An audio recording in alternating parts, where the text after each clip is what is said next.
TikTok এবং ফেসবুকে সবচেয়ে ভাইরাল ব্যাপার হচ্ছে আমার এই স্ক্রিনে যে দুইটা পিকচার দেখতে পাচ্ছেন এই রকম এডিট গুলো। তো এই রকম এডিট গুলো আপনারা কিভাবে করবেন, আপনাদের নিজেদের নাম দিয়ে কিভাবে একটা পিকচার এডিট করে এইভাবে এডিট করে আপনার সোশ্যাল মিডিয়ায় ছড়িয়ে দেবেন, সেই সম্পূর্ণ প্রসেস আজকের এই ভিডিওতে আমি আপনাদেরকে দেখিয়ে দেবো।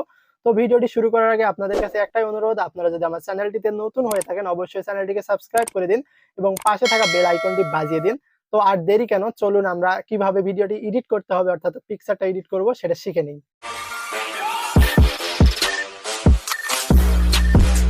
শুরুতে আমাদেরকে প্লে স্টোরে যাইতে হবে। প্লে স্টোরে গিয়ে সার্চ করতে হবে পিক্সেল ল্যাব লিখে। তো পিক্সেল ল্যাব লিখে যে অ্যাপসটা চলে আসবে, অ্যাপসটা জাস্ট ইনস্টল করতে হবে।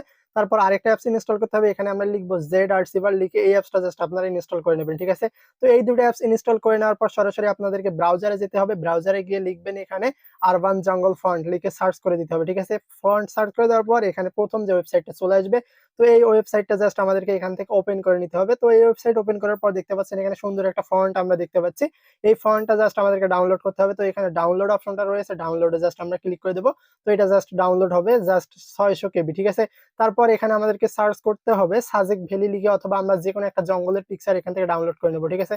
তো আমি সাজেক ভ্যালি পিক লিখে সার্চ করলাম, এখান থেকে যে কোনো একটা পিকচার আমি আমার পছন্দ মতো ডাউনলোড করে নেবো।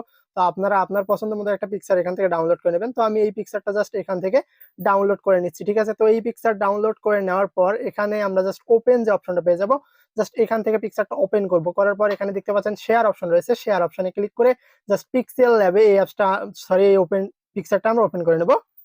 তো পিকচার ওপেন করে নেওয়ার পর এখানে আমাদেরকে টেক্সট অ্যাড করতে হবে। তো এর অপশনটাতে ক্লিক করে টেক্সটে ক্লিক করব, করে এই টেক্সটার উপর ডাবল ক্লিক করে এখানে আমরা আমাদের নামটা লিখে দেবো। তার আগে নিউ টেক্সট যে লেখা আছে এটা জাস্ট ডিলিট করে দেবো, ঠিক আছে? দিয়ে ওকে করে দেবো। তো এই ফন্টটাকে জাস্ট আমরা মাঝামাঝি নিয়ে আসবো। এখন এখান থেকে জাস্ট সোয়াইপ করে টেনে এখানে মাঝামাঝি নিয়ে আসবো। তো এখানে নিয়ে আসার পর এখন আমাদেরকে ফন্ট অ্যাড করতে হবে। ফন্ট অ্যাড করার জন্য ZRC বারে চলে যাব, গিয়ে আমরা যে ফন্টটা ডাউনলোড করলাম এটাকে জাস্ট এক্সট্রাক্ট করতে হবে। তো এক্সট্রাক্ট করে আমাদের সুবিধা মতো যে কোনো একটা ফোল্ডারে কিন্তু এই যে আমাদের যে আমরা টেক্সটটা ডাউনলোড করে নিলাম এই টেক্সটটা জাস্ট যে কোনো একটা পছন্দ মতো ফোল্ডারে আমরা এক্সট্রাক্ট করে নেবো, ঠিক আছে? তো আমি এখানে এই ফোল্ডারটাতে এক্সট্রাক্ট করে নিলাম। তো নেওয়ার পর আমরা আবারও চলে আসবো পিক্সেল ল্যাবে। তো পিক্সেল ল্যাবে চলে এসে এখানে আমাদের ফন্ট অপশন রয়েছে, এখান থেকে আমরা মাই ফন্টে ক্লিক করব, করে এখানে আমরা প্লাস আইকনটাতে ক্লিক করে আমাদের যে ফন্টটা আমরা ডাউনলোড করলাম সেই ফন্টটা জাস্ট এখানে ওপেন করে নেব। তো আমরা যে ফোল্ডারতে ফন্টটাকে এক্সট্রাক্ট করছি সেটা নিয়ে আসবো। তো এখানে দেখতে পাচ্ছেন আমার ফন্টটা কিন্তু অ্যাড হয়ে গেছে। জাস্ট এই ফন্টের উপরে আমি জাস্ট ক্লিক করে দেবো, ঠিক আছে?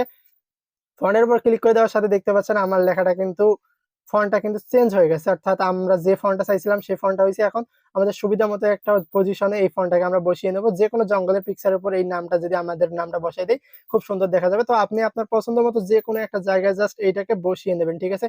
তো এইটা আমাদের যখন বসিয়ে নেওয়া হবে তখন এখানে 3 ডট থেকে আমরা সেভ করবো এক্সপোর্ট ইমেজে, এখান থেকে ডাইমেনশনটা জাস্ট আলট্রা করে দেবো, তাহলে আমাদের পিকচারটা হাই কোয়ালিটি হবে। জাস্ট এখানে সেভ করে নেব। আমি যেভাবে আপনাদেরকে এডিট করা শেখালাম এইভাবে এডিট করে কিন্তু আপনাদের পিকচারটা আপনারা যে কোনো সোশ্যাল মিডিয়া সাইটে ছড়িয়ে দিতে পারবেন এবং আপনাদের বন্ধুদেরকেও দেখে দিতে পারবেন যে আমরাও এডিটিং করতে পারি, ঠিক আছে? তো ভিডিওটি যদি ভালো লাগে অবশ্যই চ্যানেলটিকে সাবস্ক্রাইব করে দিতে ভুলবেন না এবং পাশে থাকা বেল আইকনটি অবশ্যই বাজিয়ে দিন। আর পারলে আপনার বন্ধুদেরকে এই ভিডিওটি শেয়ার করে তাদেরকেও শেখার সুযোগ করে দিন।